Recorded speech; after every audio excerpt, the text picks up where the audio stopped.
NASCAR heads to Michigan International Speedway just outside Motor City, USA. Ryan Stevens from wintherace.info joins me to talk Michigan.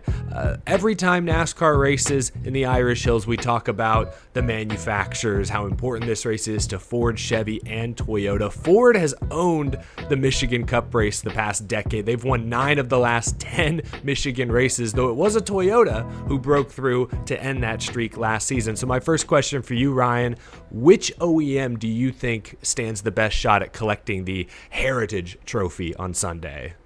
Yeah, it's been quite the run here for Ford, but like you said, it's broken last year. And then what's interesting now is when we simulate this race on Win the Race 20,000 times, we actually have Chevrolet as the favorite to win. A lot of sports books have the same thing as well. We have them winning this race just over 40% of the time. It makes sense when you look at the numbers in the intermediate package this season. Like Michigan's a place we're always looking for the drivers with that top speed. And if you look at the top 2 drivers in fast lap percentage in this intermediate package this year, it's both Hendrick's drivers, Kyle Larson and William Byron. Larson led the most laps here last year. He won 3 in a row at Michigan before this run of Chevy not winning at Michigan. So it's not like he can't, get around here. And then I mentioned all the stats, about Byron. Perhaps he's due to win. It's weird he hasn't won yet in this when he's been running so well and running up front. Last year at Michigan, too, Byron never finished a stage outside the top 4 and finished that race second. So he's knocking on the door, I think. So I think we got to think about both those guys as heavy favorites here this weekend. No surprise, top 2 in points could be top 2 on the leaderboard here at a high-speed intermediate type track. But it was Ryan Blaney in a Penske Ford who was the big winner at Nashville. I know, Ryan, you and I both lauded the speed of the 12 all season long, but it's been execution, bad luck. Those have gotten in his way.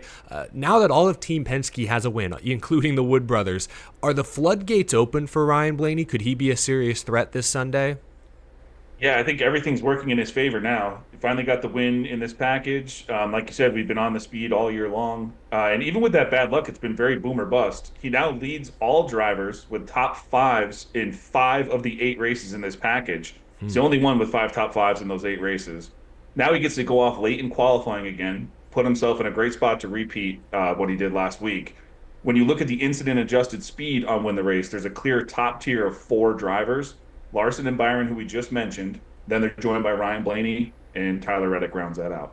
Ooh, and I'm glad you mentioned Tyler Reddick. He is the defending winner of the Michigan Cup Series race. Last season, 23-11 was strong. They both qualified in the top 5. They both led laps. You look at Reddick lately, he's thrown away some good runs. He had top 5 speed at Texas, Charlotte, Nashville this past weekend, but it's been pit road penalties. It's been spins. It's been a random flat tire costing him those great finishes.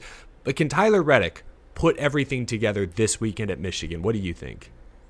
Yeah, man, it's tough. The speed has been there. Like we said, top 4 and incident-adjusted speed in this package. But in the same camp of those, the fast 4, well, I guess we can call them, Larson, Byron, Blaney, and Reddick, all 3 of those drivers, besides Reddick, have top 5s in at least half those races.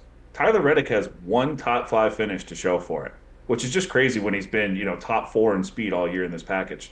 So it does stick out like a sore thumb when you see the charts on Win the Race, but we're to a point now, at least us on Win the Race, where I think we're going to bet him until he does it. So, he's fast. It's like Blaney. You come off of Blaney last week and you're not going to place a bet on him or something. Boom, he does it. So you just got to stick with these guys. The speed will prevail.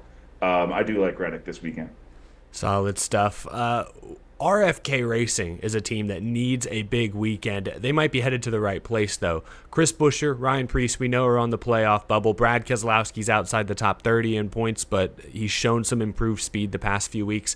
Buescher won the 2023 Michigan race. He has a 7.7 average finish here in the next-gen era. Keselowski's average finish in that span is 8.0. So, Ryan, what do you think? Is an RFK win on the table? And if so, which RFK driver are you most confident in? Yeah, it's interesting. Over the last 2 years, the RFK duo hasn't finished worse than 6th in a Michigan race. Wow. So, they're up there. I think, and anytime you're up there in this car late in a race like that, yeah, you have a chance to win.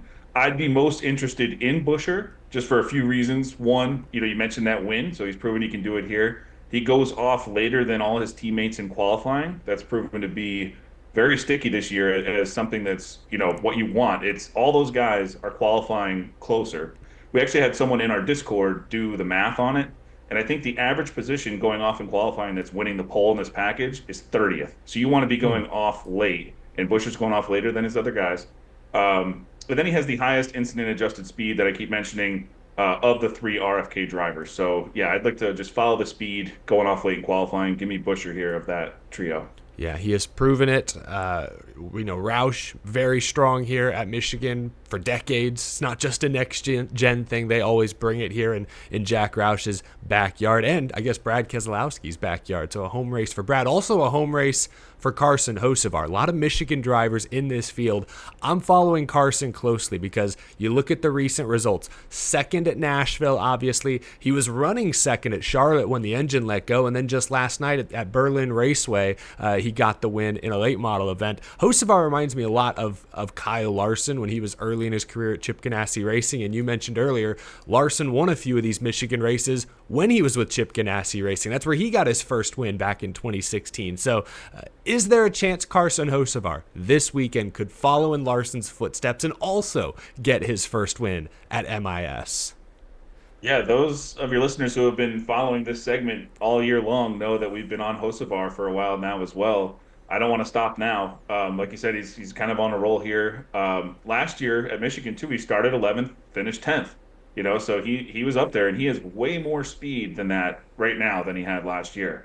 He'll also be going off late in qualifying, which again is proven to be a big advantage. He's one of 8 drivers who have run over 50% of their laps inside the top 10 in this package this season. And he's top 10 in our true performance scores to win the race too, which kind of just proves it's not fluky. It's actual speed. He's up there. I think he'll be, running top 10 again come Sunday.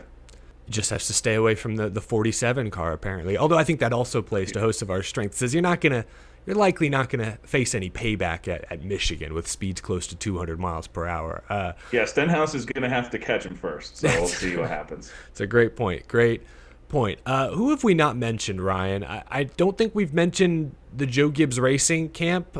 They have not won here since my guy got it done in 2015, Matt Kenseth. So it's been a while since a Gibbs driver went to Michigan victory lane. Is there a heavy favorite or maybe a sleeper that we haven't talked about yet, Ryan?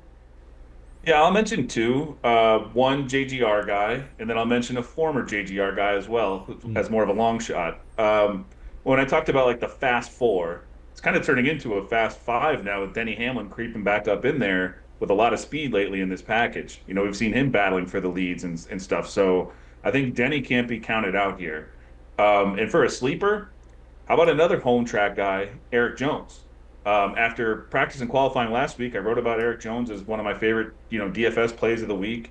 And the speed was real. He proved it all race long, ran up front. He gained positions all race too, which was awesome to see at a track that's very hard to pass, like Nashville. So before practice and qualifying this week, I'm just going to stay on the Eric Jones train and hope that speed translates over to this week. He goes off late in qualifying, which I've mentioned a bunch here. And he's been good in Michigan in the Gen 7 car. He ran top 10 all day and finished 8th here with Petty. Then finishes top 10 his next year, first year of Legacy. Then finishes 16th last year. And the 16th last year, I think, is pretty good. Where he qualified, I think, was like 28th. And that Legacy team, that's pretty much where they ran all year, was around 28th. So his 16th place finish here, I think, is very encouraging.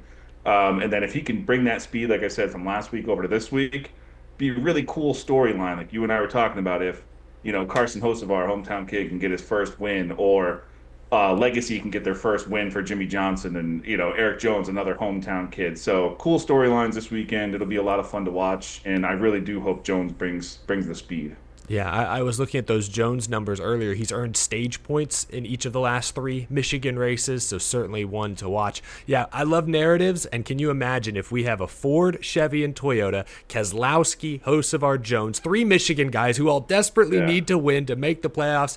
Oh, I'm painting the picture in my head. It would be beautiful. But Ryan, that was excellent stuff. Thanks for always bringing the numbers. Fans, you can find more of Ryan's great work at wintherace.info. Ryan, really appreciate your time, and we'll talk to you again soon, man. All right, thank you very much. Enjoy the race.